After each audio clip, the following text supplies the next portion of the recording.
There we go. Perfect. Okay.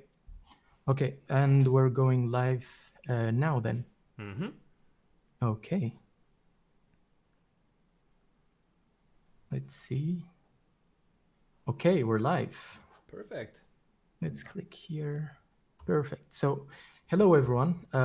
Thanks again so much for the incredible reaction for this scene. I think it has been really exciting to see how many CS people are loving this environment, how many developers also. And today we're really excited to do an extended breakdown where you'll be able to see how, Victor made the environment in Maya, Unreal, leveraging megascans and so on. So we're gonna be covering a lot of stuff, like community features and so on. And we also have a contest in preparation. So this contest, we can't share much about it right now, but basically it's gonna be around homages and remastering some of the most iconic levels in the industry. So keep an eye out for that. And yeah, I'll give the mic to Victor. Thank you, Adnan. So my name is Victor, lead artist at Quixel, and today we'll be going over doing an extended breakdown of this scene. But before we jump into that, as Adnan said, we want to do some community highlights here. So first off, if you like puns and beautiful art and eye candy, you should definitely follow Quixel Official. There's a lot of that there. So moving into our first community highlight, we have Juan Paulo Mardones. He's doing some absolutely amazing stuff in the mixer. He like the things he do just blows my mind. He's making cars, he's making minefields, like you name it, he does it. Makes some really cool tutorials and videos, posts on Facebook in the Quixel art community. Which we'll be mentioning a bit more soon. So yeah, huge shout out to Juan. Love your stuff. And next up, we have a absolutely beautiful piece of art by Cameron Burns called Smoked. Love the use of megascans here. You see the 3D foliage here and concrete. Huge shout out to Cameron. Good job. And thirdly, we have this absolutely beautiful composition by Amin Bakht. And it's using some megascans concrete, absolutely beautiful lighting. So good job, Amin.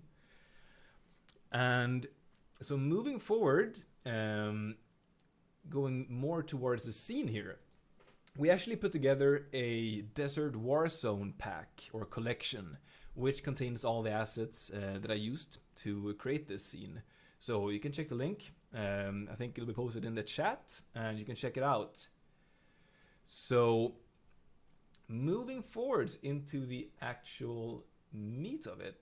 So we have this scene here, and as I said before, or actually as Adnan said before, I also wanted to give you guys a huge thank you for all the kind words, all the love and feedback, and yeah, it really warms my heart. So thank you guys and gals. So what is that?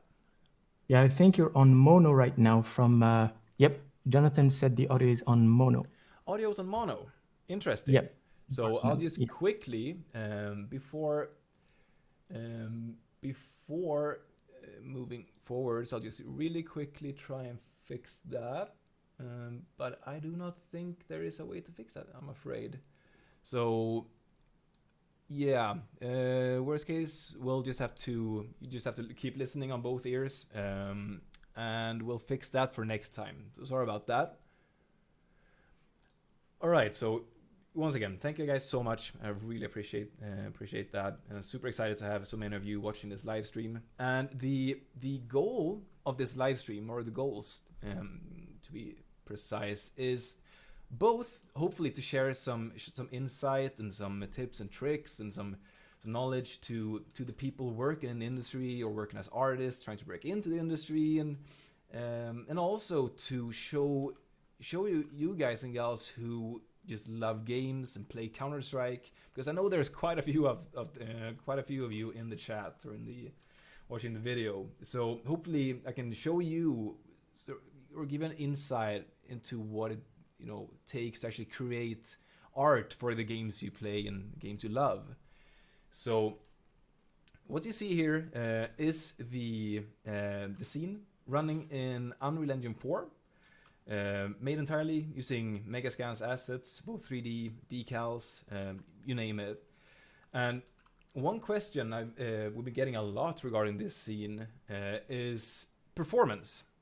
So before we go any further, I want to just quickly run over the specs and the frame rates, performance, and all that.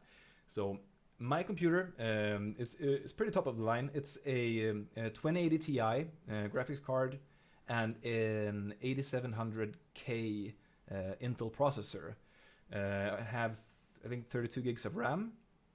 So as I said, it's pretty high end, but it's running at normally 120 FPS. But now for this stream, it's set to 60 FPS. And the reason for that is because I had to enable VSync.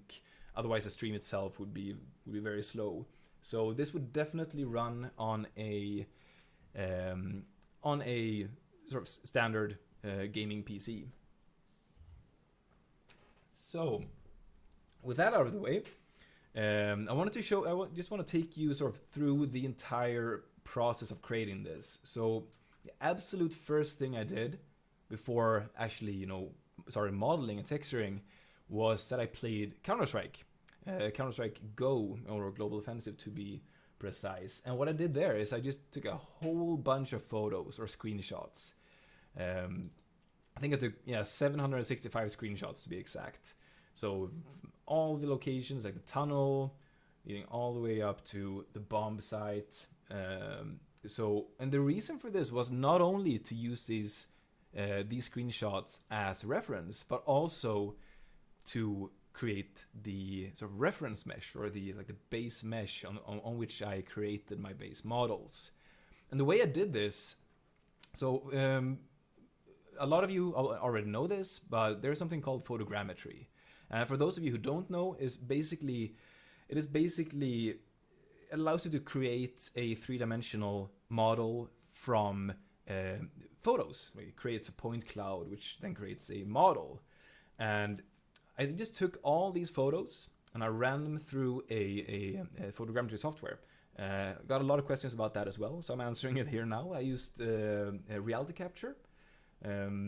So just ran them all through there. Got a model, which I'll show you in Maya right here.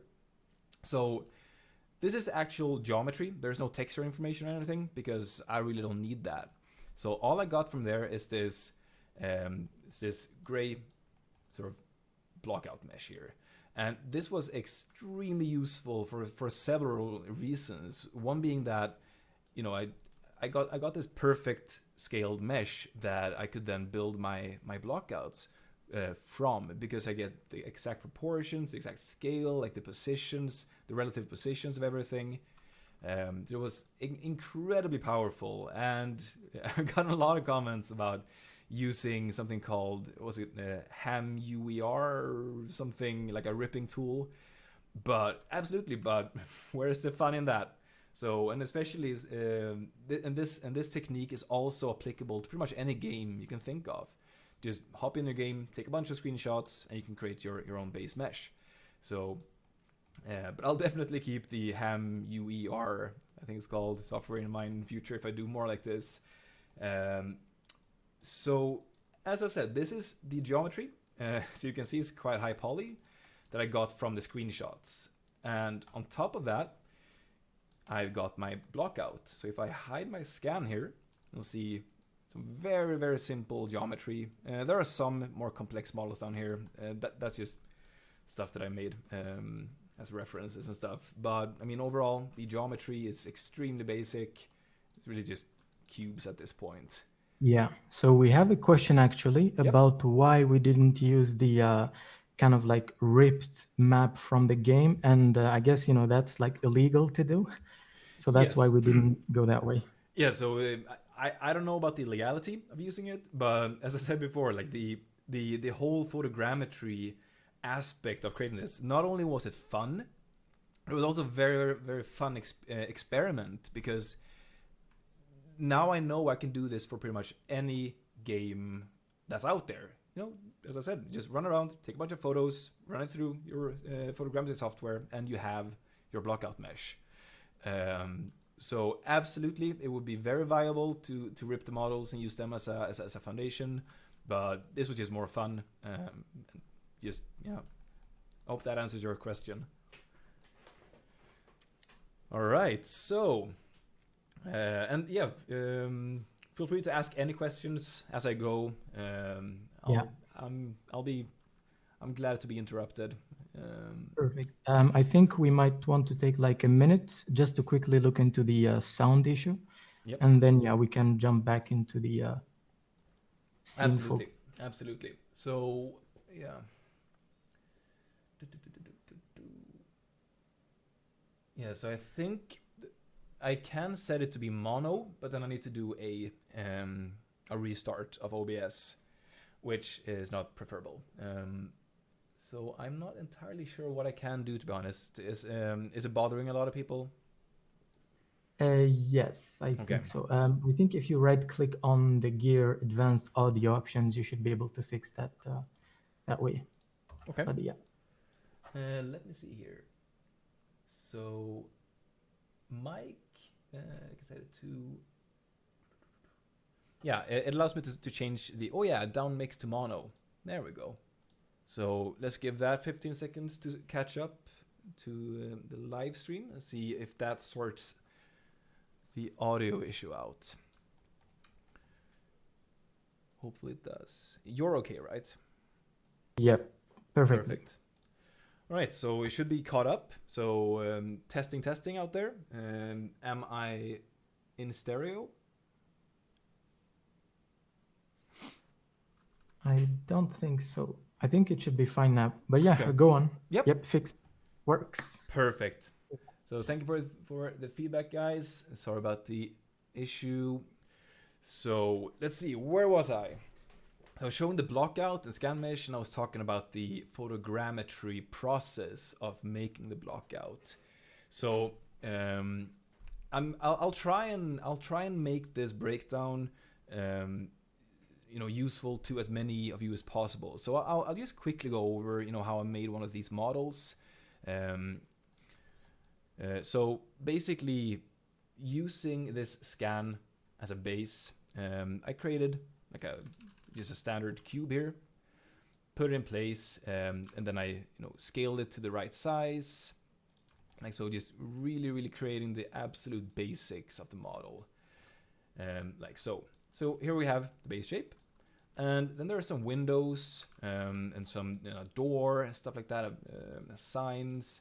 So at this point, it's really just a matter of adding some edge loops, adding additional information to the geometry that I can work with. So right now I'm just creating some geometry for these windows here, do the same thing for this one, and it really doesn't have to be complex or high poly, because the textures are gonna do most of the work, and I'm gonna set dress, or I'm not gonna, but I set dressed it in engine with like Megascans assets and stuff like that, which I'll show you in a bit.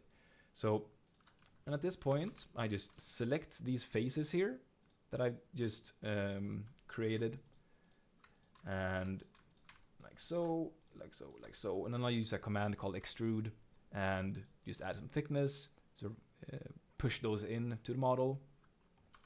And if we hide the block out, you can see we got the base geometry here. So I'll just delete the bottom part because we'll need that. I'll do the same thing for the back side here. And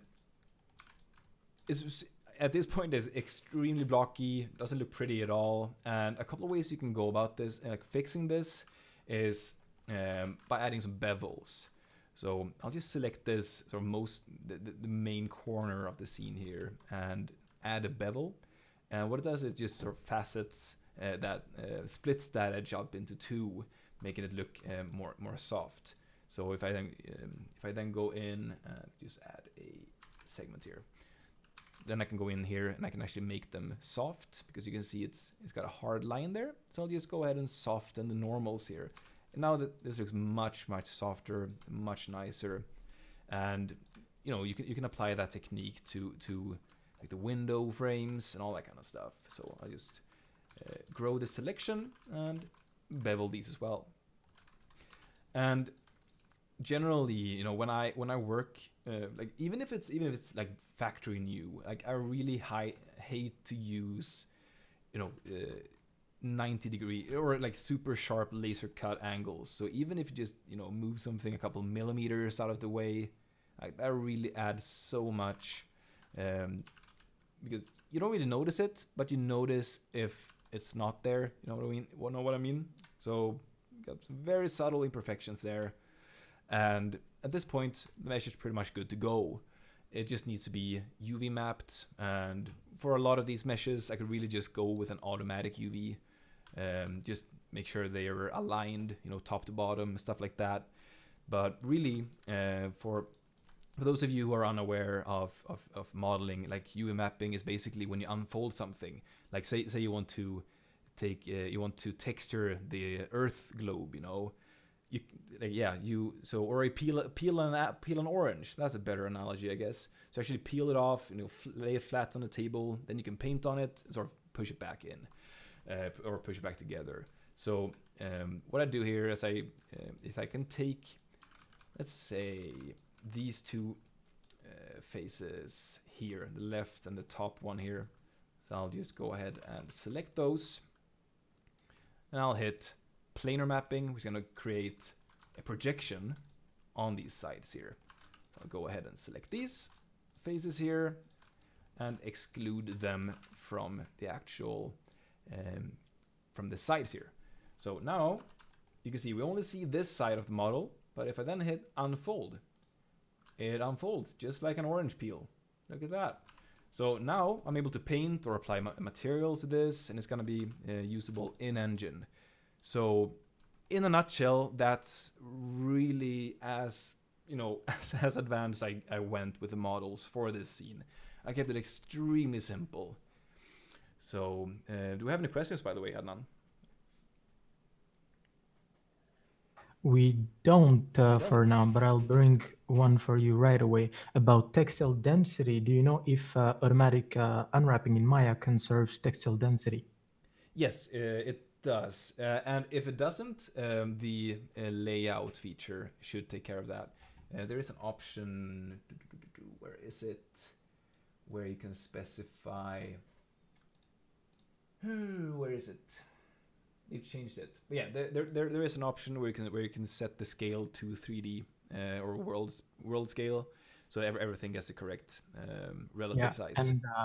And the unfold function itself also unwraps every piece of geometry at an equal size, so you won't have to worry about that once you do like unfold and then layout. So exactly. So just to recap, like this flat looking shape you see here is actually this side of the building here and this side of the building here, and it's just been flattened out just like an orange peel. And that's really the basics of UV mapping. And at this point, you can really just apply any material you want, or you can, you know, start painting on it, do whatever you want, just add some color information or texture information to it. So now that you know sort of how the scene itself and the models were created, let's take a look at the textures and how I texture everything. So if we jump here into Unreal, I'll just minimize the viewport here so we can see some more details. I'll show you. I'll use the same example as I did in the breakdown that we posted. So I'll just real quick find the square here. I'll hide everything except that one. There we go. So here we got just, you know, very, very basic blockout model, no texture information or anything at all like that. So let's take a look in the bridge, which is a tool that allows you to organize, browse your Megascans assets. Like the entire library is available here. So right now I'm just looking through the latest category here. And you know, there's everything here. There's 3D models, 2D materials, there's plants, pretty much anything you can think of. So let's just go ahead and search for a plaster that I used. Should be somewhere down here. This one, I think it is. So, or at least it's very similar. So when I have this selected, I can just preview all the maps, check AO, displacement, normal, roughness. And for the non-artists out there, these textures, they are what make up a material, essentially. So we got the albedo, which is flat out color information and no lighting information at all. It's just like the actual colors of the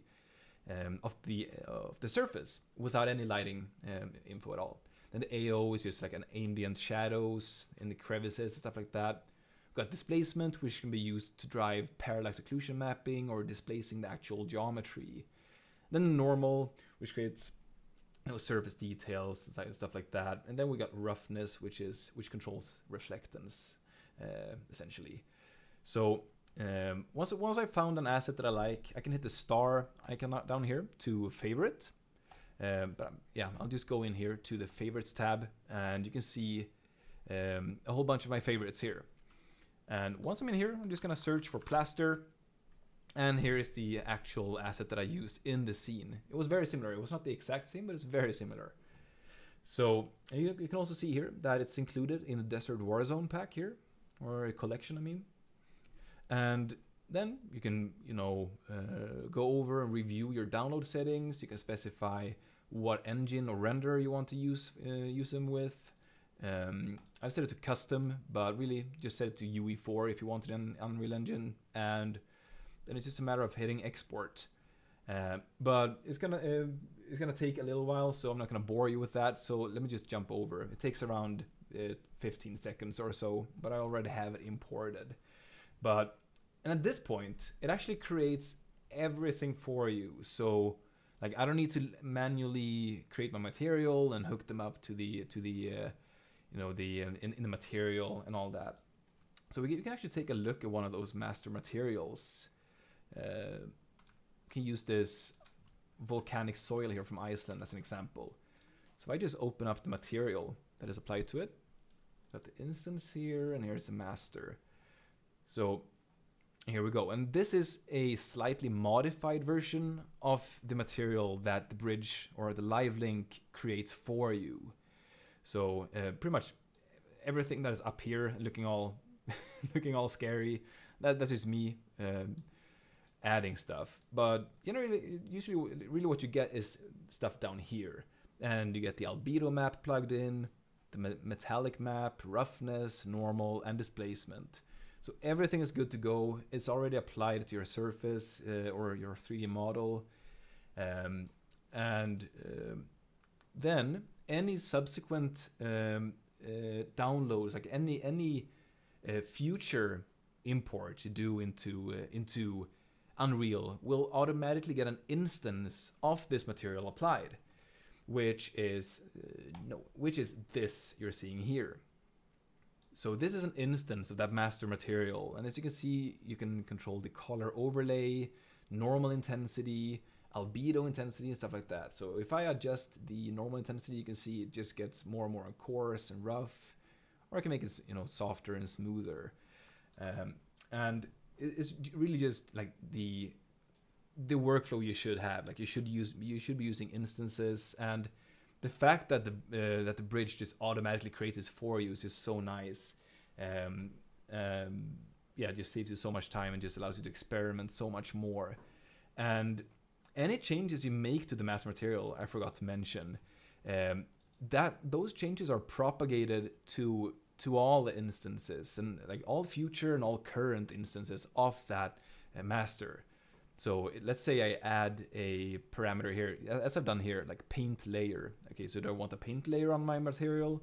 Yes or no? Like that will propagate to all future materials. So what you can see here, I actually have a switch here, or a toggle for paint layer. So that's really nice. And you can create your completely custom mass materials, and you can, specify which mass material to use upon import. And just to chime in more, like the the process behind this really allows you, if you're an artist, maybe you want to use an optimized material, or you have your own material that you want to work with the Megascans live link, then it's just a matter of clicking and setting your own material as the default one. And from there, you won't have to, manually drag and drop your textures ever or apply your material at all. Yep. So that's a really neat feature. Absolutely, and the same thing goes for if you have several materials selected in the bridge, and you export those, then it automatically sets up a vertex paint material for you. Yeah.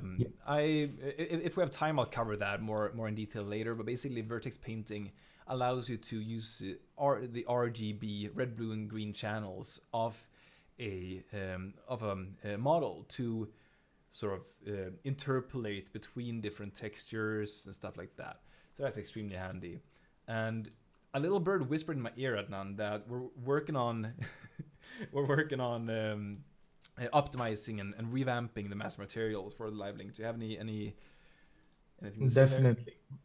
We have a fantastic artist called Jack McKelvey who's working on a brand new material for you guys, and this one is like way more optimized with really great parallax occlusion mapping, height-based painting, sculpting even. So it's really going to be a great update for Bridge and Unreal. Wonderful, thank you. All right. So, and once again, please do cut me off if there are any questions. So let's see here. Where were we? So we were looking at this super blocky mesh here, and we got a material from the bridge imported. So at this point, just a matter of drag dropping it on the surface here or on the structure, and we've already got something that looks okay. So, but really, you want something more going on than just a surface. So I'm gonna go ahead and unhide the details on the structure. So like that. So I still have the decals hidden, by the way. So I'll just go ahead and just real quickly go over sort of how I went about creating or detailing with like the scaffolding and like the framework and all that stuff. So you can see here, like I have these sort of timbers or like the square wood beams or boards, and that is also a Megascans assets that I just moved into the scene. I'll just turn on snapping. I just rotated them in place, did some horrible non-uniform scaling. I know a lot of people are face palming when they see me do this, but there you go. So I'll put this here. Now take this one, move it over here, make a copy of that, just rotate this around a little bit, like so, to add some variations.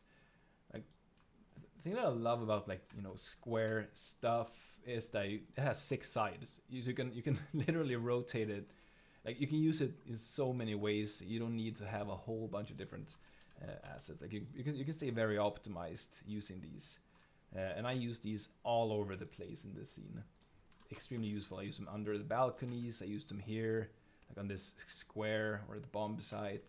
Just do the same thing here. You have to excuse my sloppiness. I'm just trying to stay on time, sort of. We actually got a good question.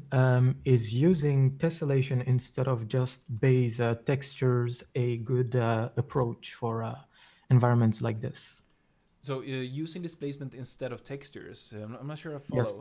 I guess displacement, like what most artists do, like with render spheres, where you have like intense displacement geometry. And if you think it's bad, like why? I don't think it's bad at all. I think it has a use, and that use is not everywhere. You should absolutely not use it for every single asset in your scene. But I mean, if used correctly, it can be incredibly powerful and add so much depth and fidelity to your assets. So I don't think it's bad at all. Personally, I use parallax occlusion mapping quite a bit. So for example here, this pavement here, this is actually not displaced. It's just using parallax occlusion mapping. So I think if we can go in at a really awkward angle, we can probably, yeah, you can probably see a little bit of parallaxing going on there.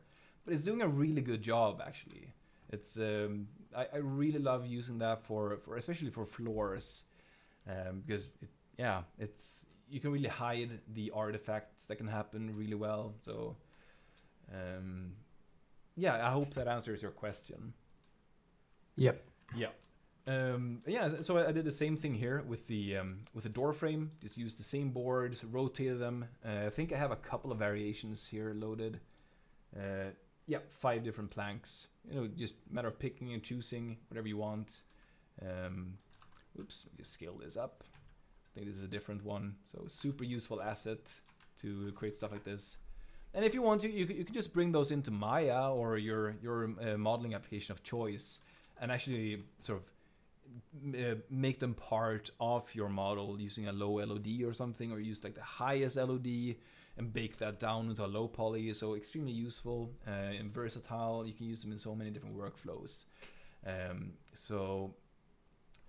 Let's see here. Yeah, and then I like these cables. They're handmade, but we got these like electric boxes that are part of that are in the library. So I got some depth of field going on here. There we go.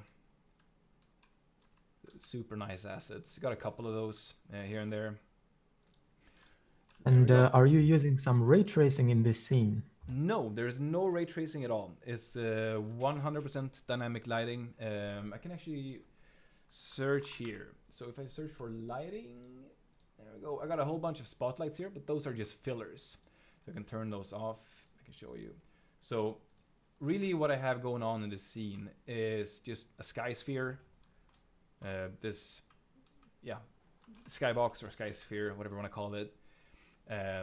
With a light source, which is a sunlight. So if I turn this off, you know, now it's dusk or night. And then we got a skylight, which I have to disable here. Where is it? There we go. So it just adds that like ambient light in the world based on the sort of overall ambient color within a specified range. And then all these spotlights, they're really not needed. They're really just adding some bounce. And I guess I could just do that, like adjusting the skylight, but yeah, I just love light painting, so I let myself. And regardless, I'm really impressed by Unreal Engine that it allows me to add all these lights without any performance impact, really. So yeah, that's really how I did it. So skylight, a sunlight, and a skybox, really. And then I do have some volumetric fog, actually. So we can check that out if I re-enable these spotlights here. And you search for fog, exponential height fog. You can see what it's doing. It's just adding that nice ambience, like the the fogginess and the dust particles in the air. So and you can also see some God rays. And since you're using dynamic lighting, I guess you're not baking any light maps, right? Nope, no baking whatsoever. The only thing, if that even qualifies as baking, is I'm building like reflection captures, because I have all these. You see these like chromey spheres. Like these are sort of actors that capture or sample the surrounding surfaces and details. It sort of creates a it captures reflections pretty much and lighting information. So that's really it. But there's no light bakes at all. Like I can move anything I want around. It's not gonna break any lighting. I mean, whenever possible, I really love working with dynamic lighting because it's just so versatile. Like you don't have to wait for any rebakes, and it doesn't break anything if you move stuff around, stuff like that. But overall, I mean, at the same time, I love doing light bakes because you get that absolutely amazing light bounces and GI and all that kind of stuff. So yeah, where was I? So we were talking about, oh yeah, this one. So you might also notice that we got some exposed bricks here on the corners. And these are actually not geometry. Well, it is geometry, but they're not individual bricks everywhere. It's actually just a super simple model which has a tileable material applied to it. So if I do like that, this is the geometry. It's just literally a corner that is UV mapped or unwrapped. You know, the orange peel that I talked about. So let's see here. So if I check out the material, like so, you can see here we got this tileable albedo, displacement, metalness, normal, and opacity, as well as roughness. And the way I created this was in Mixer, which is a tool that Mixer develops that allows you to author your brand new surfaces procedurally, or augment scans with proceduralism, or like combine different scans together to create something completely new, create variations. Extremely powerful tool that is so simple to use. But so what I did here is I just loaded a Roman brick, and I then created a paint layer, and in the displacement of that paint layer, I just sort of elevated though like a row of bricks here. I just paint here manually, and you can see like whatever I do, it just sort of tiles across, so you don't have to worry about tiling. And what I then did is I created just a solid layer that blends from below. So you can see here, if I go back, you can see it just rises up from the bottom there. And I used this in Unreal as an opacity mask.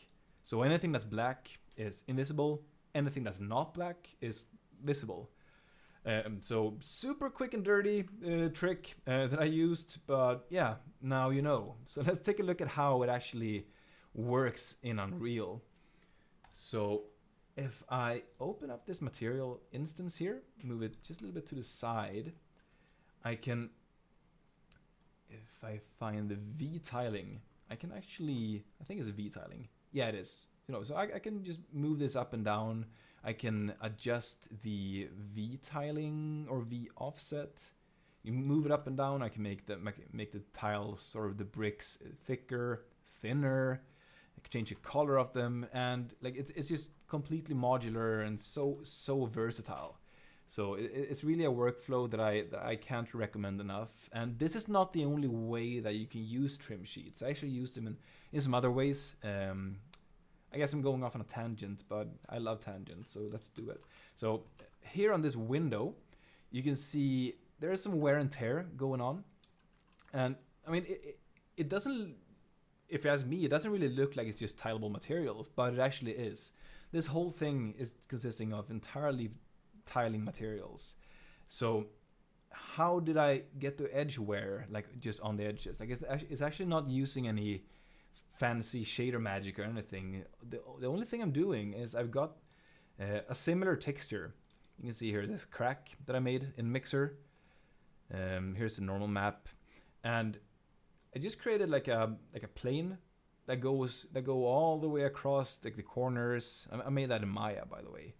And what this allows me to do is I can just adjust the like the mask intensity here. There it is. You know, to make less or more wear and tear on the corners. I can zoom in so you can get a closer look on this. Where is it? There we go. And we actually have a lot of questions about the famous car. And yeah, just to point out, like in the original Dust 2 map, there actually wasn't a car there, which is why, you know, we really tried to mix a lot of different versions of Counter-Strike's Dust 2 map. So you may or may not find some assets here and there. Yes, exactly. So as most of you know, like this map has undergone so many iterations and versions over the years. I think it's like, what is it, 4 or 5 now?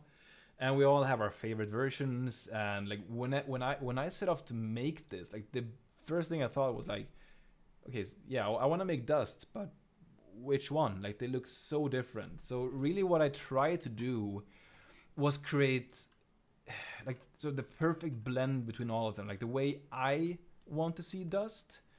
And I really love like the actual architecture and like the, you know, like the Moroccan sort of feel of the latest Dust, but I'm not 100% sold on the colors and the palette and all that stuff. So I sort of wanted to bring in like the older ones that are more Warzone-y and like sandstone-y, warm tones.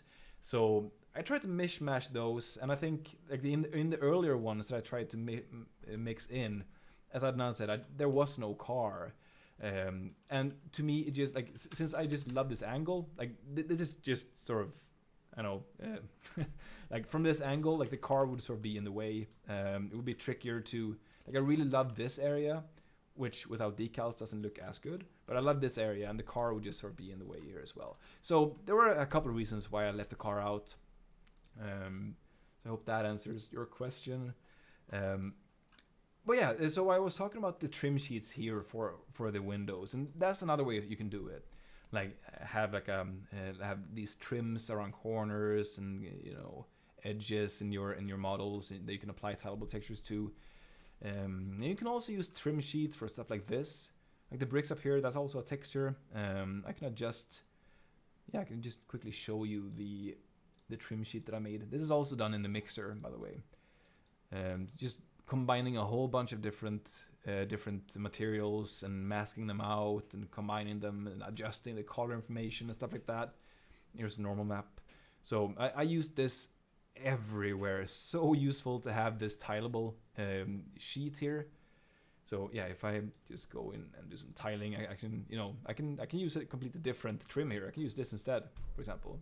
So yeah, if I set it back to 1. There we go. So yeah, so this trim sheet I use for pretty much everything. Like these, I'm not sure what the consoles I think they're called. Like yeah, those are using that trim sheet as well. Using it for this door and that door over there. Like pretty much anything that's stony has that trim sheet. And the arches of the mosque over here, yeah, it's everywhere. So like those 30 minutes that I spent on that trim sheet, like I got that back. Like I got tens of hours back from that, or maybe not tens, but many hours. So very worthwhile investment. So where were we? Do we have any questions, by the way? We actually have one, and I guess if we were to say run this environment within a game, that's where you would switch into something like offline or baked lighting. And yes, yeah, absolutely. I mean, there are so many optimizations that I could have done, but really, when I made this, I was just focusing on making something beautiful really quickly, and I mean, yeah, the performance is there, but obviously it can be improved, as Adnan said, by making lighting or being even more aggressive with MIP mapping. MIP mapping, by the way, it's the process of the engine sort of automatically downscaling the textures based on distance, and you can more aggressively reduce the polygon count of the meshes and stuff like that. So yeah, so where was I? So we talked about the trim sheets.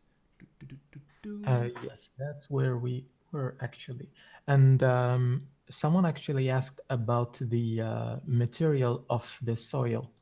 Yep. The tiles there, like how does the shader look like with the parallax occlusion mapping setup? All right, so we can actually open that up. So I assume you're talking about these tiles here. So I'll open that up. I think it's this one here. This one. There we go. So I know it looks super scary, but really it's not. Like it's just a bunch of nodes like that. Like I think it's in the noodles or spaghetti strings that make it look scary. But really, what's going on here is I have this parallax occlusion mapping node that I plugged in the displacement. Or for anyone who's interested, just take a screenshot, save it for later. But really, it's just a very run-of-the-mill setup for parallax occlusion mapping. Like the node is already there. It's just a matter of plugging in your values and the textures and stuff like that. So and then we got tiling. I got uniform tiling here. I got the tiling in the individual axes here, like the U and the V axis. I can offset the texture. Just added a whole bunch of these very, very useful nodes.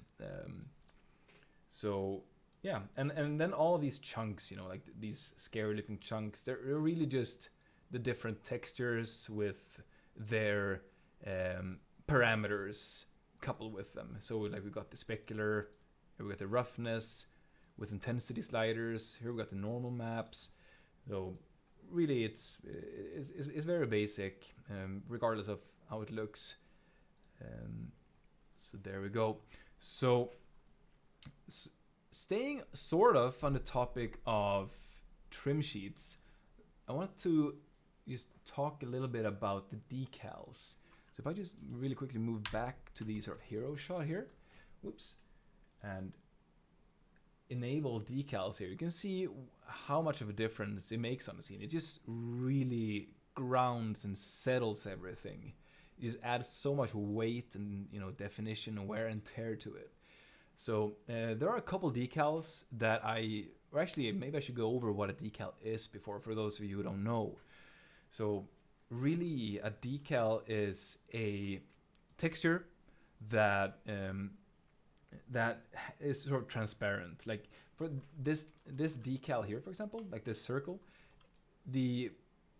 just like any other texture, like the texture itself is square, but the surrounding area, is black. So let me just bring up the decal here. So here we got the albedo. Like it's got the color information, got the normal map, and then we got the opacity map. And this sort of masks out any surface or any details that should not actually be visible. So that's really what a decal is in a nutshell. And you can just put it anywhere and it should blend in nicely with the surrounding area. And I know it's very non-uniformly scaled, so there we go. Sorry. So I used a whole bunch of these decals on this road, for example. Like roads, really, like most roads are not clean. Like they're not just a tileable texture. Like they're patchworks. They're patchworks of different, different materials, and they're filled up with gravel and all sorts of stuff. So like the base here. The base road was made in mixer. You can see here, it was made in the mixer by combining like 2 or 3 different asphalts and dirt and stuff like that. Sort of give it a like the exact look that I needed for this scene. So we can just take a look here in the bridge. Like there are tons of asphalts, and I just chose the ones that I like the most and combine those in the mixer, and then I just sort of augmented or enriched those with decals. It's just such a fun workflow to work with. Like you just move stuff around. Like you go back to your sort of hero framing, take this thing here. Like nah, it doesn't look exactly right. I want to move this down here. So it's extremely like the turnaround is just so short when we're using them. You just move them around. Like I love this decal. It's so nice. Yeah, I use decals very extensively, and I probably went a little bit overboard. A lot of it could have been done with vertex painting and stuff like that, but it was just too much fun. And I don't use decals nearly enough in my other projects, so I really wanted to take this opportunity to actually use them. So for example here, here's a very good example of just how much the decals do. So this wall here is really just like a cube, like an extruded cube. But as soon as I turn on the decals, it just transforms into a believable worn down wall. Like absolutely love how much fun it is. So we got like 1, 2, 3. I think we have 4 different decals here on this one in total. And one of these. So question from Eclipse: can you import a custom asset into a bridge? And the answer to that is yes, but not only a custom material, any custom asset. So you could literally have a folder where you have, like, let's say a gun with its textures. You just drag and drop the folder on bridge, and bridge will automatically identify, okay, this is the geometry, these are the textures. and then you can store it there and hit one button again to export, and you have it in Unreal. So a really streamlined process there. Awesome. Thank you. Yeah, so I think I use 4 different decals here, and one of them is actually one of my favorite decals. If I can just find it here, is one of these. This one. So like the blue paint here is actually not in the sort of tileable texture. It's actually a fiberglass decal. So I can move it up and down. Let me just move it out of the way so it doesn't sort of interfere with the ground there. Oh yeah, so extremely useful decal that I use all over the place. So let me show another place where I used it. So on this structure, for example, like this bottom part here, it's using a fiberglass decal. So if I open that up, there it is, I can show you the actual textures. So there we go, there we go. I got the normal map here, albedo. Like so you can see, it's just a sheet of worn down fiberglass. But when I saw it, I instantly thought of like the like pretty rural sort of plaster techniques that you have when you have straws of grass or like dried grass, and you put mud on it. Like it just felt like a perfect material for that. So I tried it out, put it in my scene, and it just worked like a charm. You can see these small like blades of grass still in there. So yeah, I used that in so many places, even here. Like here, I actually put no, that's not the one. Yeah, but I use a decal on here to sort of give it that sort of patchwork appearance. And another decal that I use extensively is this one. So useful. Like this, just a trim sheet, like a broken concrete trim sheet. That I use that in pretty much all the corners of the buildings because it just adds so much. It just makes the corners look worn down. It just integrates that trim sheet so nicely into the facade. So yeah, that's a couple of decals that I use pretty extensively. But I mean, that's like the fun of having that library readily available. Like just experimenting and using stuff unconventionally. Like, hey, I wonder if import. Yep, it works. It's yeah, just fosters creativity so much, and I absolutely love it. So we're approaching an hour here, and I got a couple more things I want to talk about. So let me just check through my notes here and see what we have time for. Maybe meanwhile we have a question, maybe? Yep, we actually had a question about decals. Do you see the usage of decals as something super expensive versus texturing every single assets? This question is by Action 1337, by the way. So my reply is going to be non-scientific. It's gonna be a gut feeling, but I have a feeling that decals are definitely more expensive than just using like tileable textures and trim sheets and stuff like that, because of the potential overdraw and stuff like that. If anyone has if anyone knows that I'm wrong, please let me know in the comments. But I'm just talking about overdraw, like having opacity over opacity. So you really want to be careful with how much layering of decals you do, and really using tileable textures and that includes trim sheets is definitely more optimized, I would say, or is at least what I would normally do. Yeah.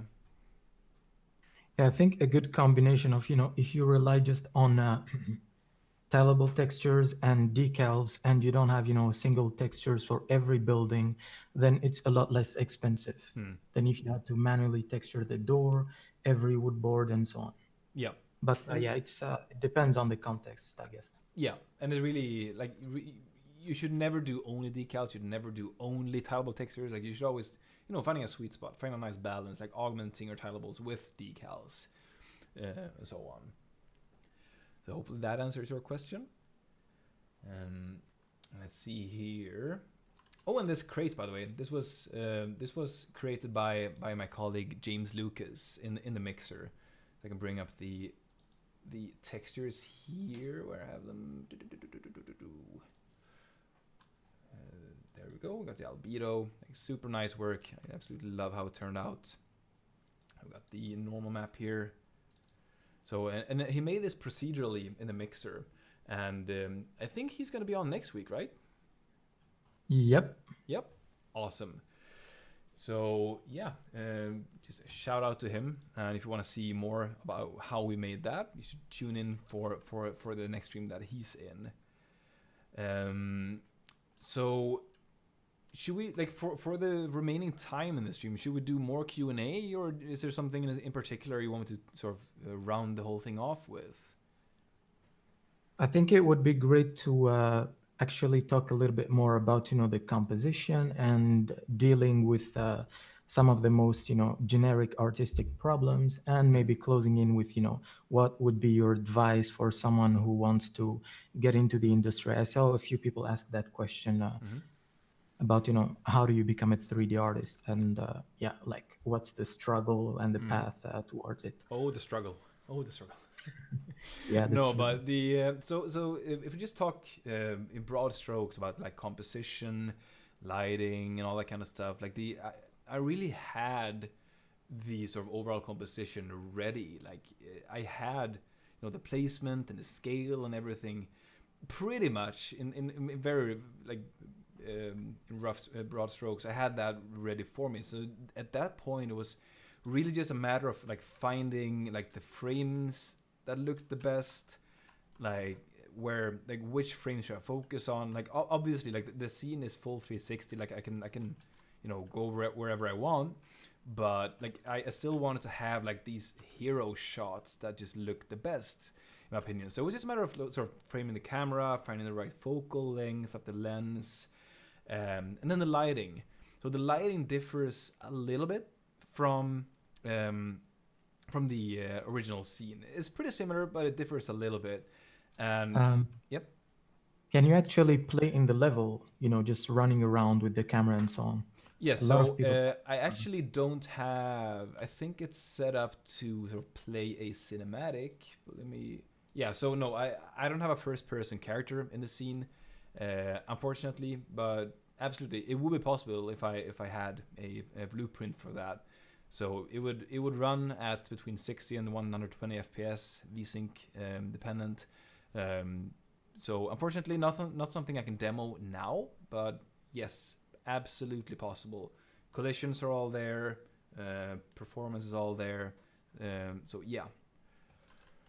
And then something else that was very, very different. Oh yeah, I was talking about lighting. Sorry. So really, for an outdoor scene, like it's so important to work with the shadows. Like where do you want the highlights and where do you want the shadows? And usually those two go hand in hand. And like I had a lot of problems finding a sweet spot for this, because once I got a good lighting scenario for this angle, actually I can go full screen so you can see more clearly. So for this angle, if it looked good here, I looked over here and this was just completely covered in shadow, making this almost impossible to work with. Like you always want some light in your scene. Like even if you're doing nighttime scenes, you still have the moonlight most times, or a floodlight or whatever. There's always something. Yeah, this was just pitch dark pretty much. So it was tricky finding a good balance of sort of where to place the sun. But that was like the main first struggle that I had before moving into detailing and texturing. And secondly was sort of the whole integration. Like how do I make these structures feel like they're actually part of the world? Like if I were to remove all like the decals and all of the pebbles and all of these rubble piles, it would just look like big Lego rocks sort of stuck down there in the ground. Like you can see here, if I remove those, it just looks so artificial. So working, like really trying to think about sort of like gradients, like how do things fall off a building, and how do they distribute, and where do things end up naturally and artificially, like by human interaction and stuff like that. So I really tried to work by having like the big chunks of like debris close to the buildings, and then maybe like doing a copy of that assembly. By assembly I mean like a a pile of an assembly of items, like in this case rubble, and then like maybe do a smaller version of that further away, and then even further away I have these small pebbles. You can see I have pebbles around the road here. So really working in gradients, like the big stuff close to like this edges, and then smaller and smaller and more sparse towards the middle. I did a lot of work with that, keeping that in mind. Like really broad strokes. Like those were like the main things I thought about, like color, lighting, and like how to integrate and ground stuff. And decals were a really big part of that as well. Like I remember when I started adding decals, I just toggled decals decals group on and off, because it just felt felt such a satisfaction just going like boom, there we go. Everything just settles once you add that level of like wear and tear, and like the leakage from the rain and stuff like that. Absolutely love it. So I hope that answers some of you guys' questions. Yep. And we have a really weird question. Let me just double check. A weird question Here from Daisver. Could you actually, scan this environment now and kind of convert it to geometry? And if you did that, like some sort of loop where it goes from engine to photogrammetry and you give it back to Unreal again, would it be optimized in that workflow? Yeah, I guess. I guess I would reduce the draw calls to like one or something. Yeah. I would have less meshes, but I guess it would. The more times you do this, you will get like the VHS syndrome. Like you just get more and more washed down and blobby, and eventually it will just look sort of like melted wax. Just like drooping and. Yeah, And, absolutely. It would be possible. Now that I think about it, I would love to try it. It would be so much fun. Just setting up an automated sort of camera pan, taking all these photos. That would be super fun. I guess one way to kind of optimize the textures would be, to split it into chunks, and then from there, each chunk would have like 4K resolution and so on and so forth. Yep, absolutely. So we have a question from Jack Hodges. Can we see all the maps? I'm not sure if I understood this question, but I actually saw another one. On average, how many textures do you use? Like, is it just albedo, roughness, normal, or is it the whole spectrum with AO, displacement, and so on? Yeah, albedo, roughness, normal is generally the ones I use.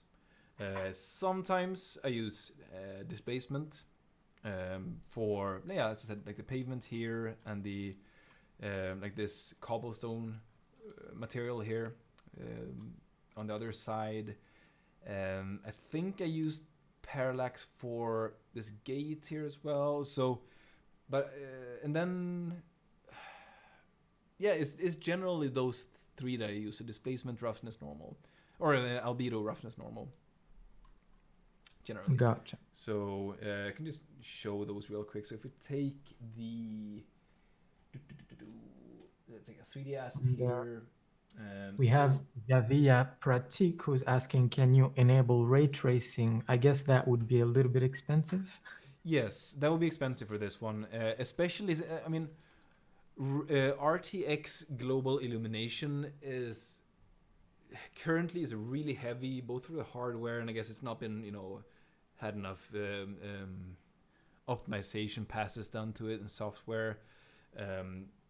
So it would be like, since GI would be sort of the main draw of RTX in this case, since there's not really a lot of reflective surfaces, it would both be very expensive, and it would be very expensive, to be fair.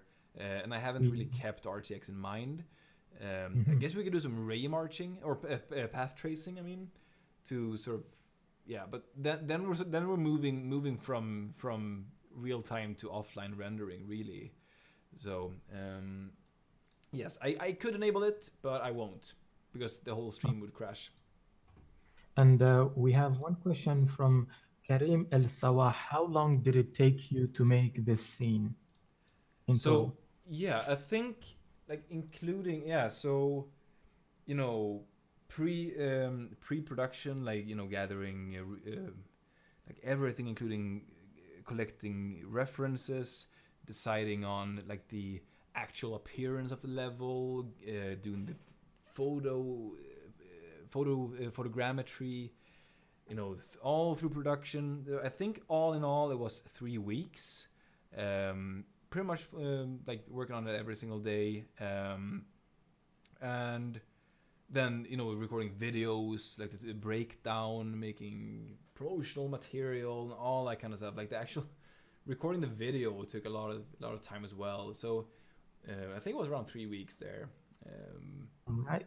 So we're at 1 hour and 4 minutes, but let's take 2 last questions. The first one is from Joseph Hambley.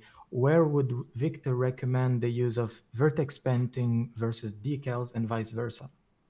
Right. So for example, vertex painting, I would say it's not always interchangeable. It's like they can work in tandem, like hand in hand.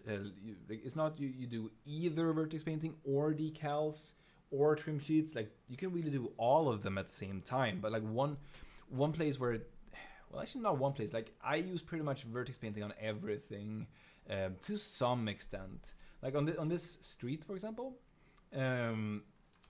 if we open up, if I can just find the modes window, there we go. If I just put this here and go into red painting, you can see a lot of this sort of sand and wear and tear is actually done by vertex painting. So I just have like 2 different versions of this asphalt that I made in a mixer. So I made one sort of clean, quote unquote, version, and I made one that was super dirty and sandy and more worn down.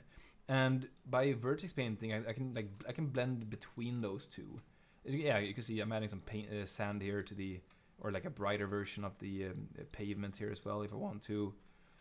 So it's extremely useful for adding. Like I usually use it. Sorry, I'm rambling here, but I usually use it either to sort of bring forth a sort of destroyed or cracked up version of a surface, or I use it to like blend between two slightly different variations, like in this case with a road. That's really the main use cases for me. Or it's like if I want to add some, yeah, I would say that is the main time I use that. And then as you saw before, I couple that with decals, and I add scatter assets on top of that.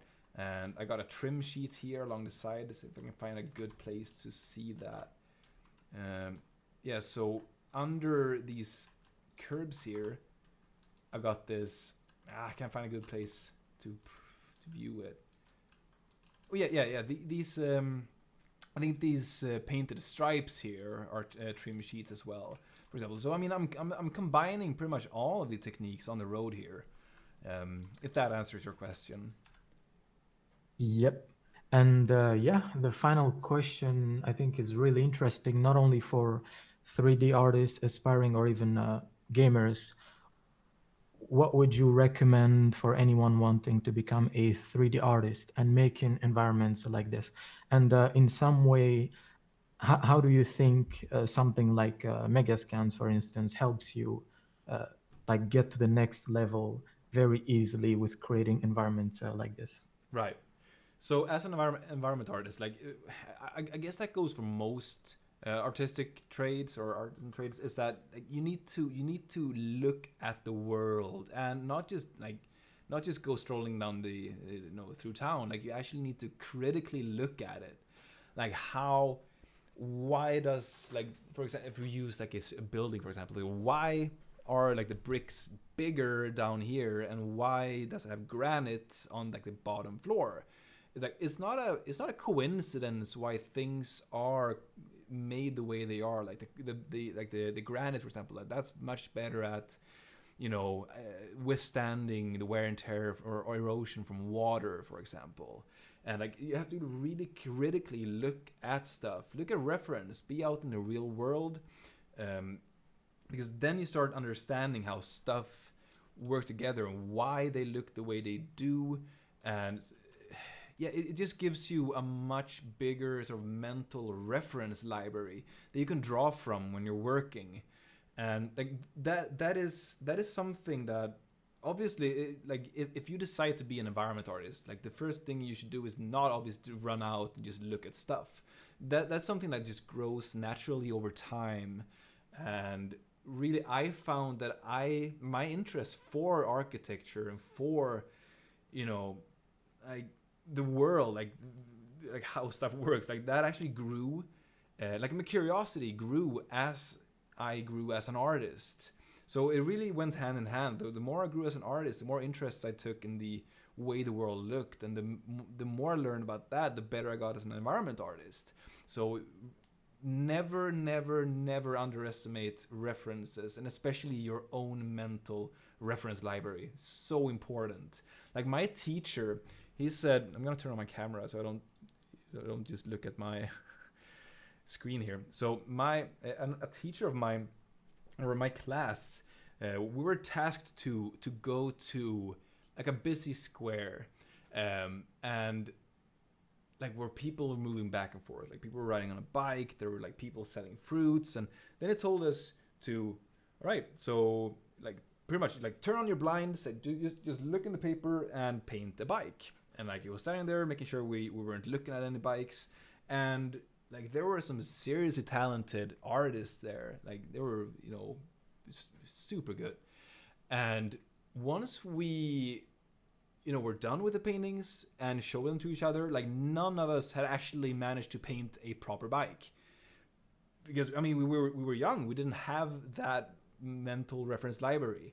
And as soon as we were allowed to look at a bike and paint, like we all nailed it, obviously, because we had the thing we were trying to paint in front of us.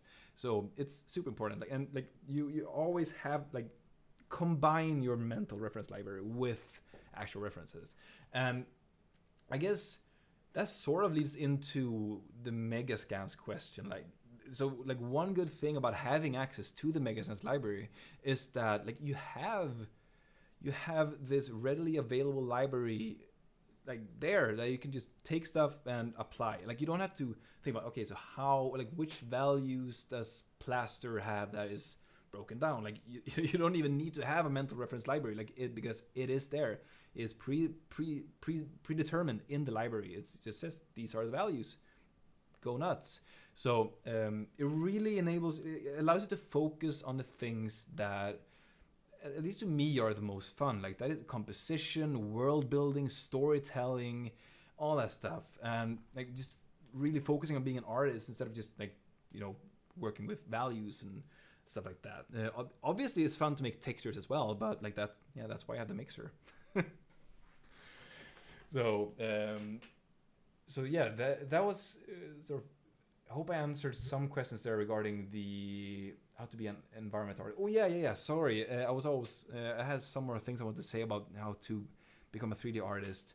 That was like if you're just starting out, like there are I see so many people in like starting anything really, not just 3D, but that are just intimidated by the, so you know, the concept of the 10,000 hours to learn something.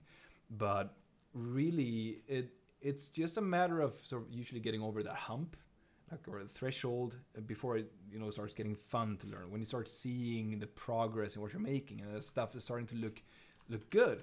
So yeah, my main advice would really just be like keep at it, just keep, like, you know, it's gonna be a blood, sweat and tears, like to be cheesy, but like it's so worth it.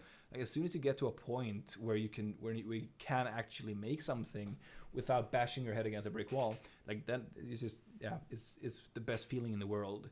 And it doesn't take 10,000 hours to get there. So just be persistent, go out, explore the world, build up your mental library and your reference folder on your computer. And that's, yeah, I guess that's my main advices. Yeah, and I'd probably add also try to find, you know, some people who you look up to, like, you know, thinking this is who, you know, I want to be at this level in 5 years or even in 10 years or something. And wherever you want to work, also try to always be in a place where you have people who are better than you and who are just fantastic at what they do. And that's what every day feels like, working with people like Victor. They just make amazing stuff, and from there you just get more and more inspired. Like, it's really important to have people around you who are better than you. Yes, word, absolutely. There's and it's also so important. Like, don't let the people are better. Like, don't feel worse because there are people that are better than you. Just sort of use that to Yeah. feel better about. Like push yourself to become better. Because just because someone is better than you doesn't make you any worse. It's just leverage that. Like, use that. Use the awesomeness of other people to drive you forward. That's really good advice, Adnan. And yeah, I think that should be it. Over an hour now. Yes. So yes. So again, just want to recap. We had some really fantastic artists in the beginning, with Juan Mardones and two others from Instagram. I actually forgot their name. Yep. Cameron And Burns. Cameron Burns. There you have Yep. it. And yeah, don't forget that to subscribe to the YouTube channel. We're going to be publishing way more environments of this style. Is it going to be Counter Strike or Halo or Time Splitter or another game? We don't know yet, so just feel free to give us some suggestions in the comments, and we'll look through that later on. And if you're a 3D artist or you want to be a 3D artist, we also have an upcoming contest coming up. This is going to be a really huge contest with really, really big prizes. So if you're looking into, having your new computer or something, this might be a great opportunity, not only for hardware, but also just general marketing for yourself. You're going to be, again, published everywhere in all our social platforms and so on. So I think that's going to be a really great network opportunity for everyone who's participating. Mm-hmm. And yeah, I think that should be it. Thank you so much to over, I think we're at some point almost 1,500 people Wow. watching this live stream. Yeah, it's really big. And yeah, we'll talk to you guys next time. See ya. Yeah. Thank you all so much. Thank you. Have a good day, evening, morning. Bye. Everything.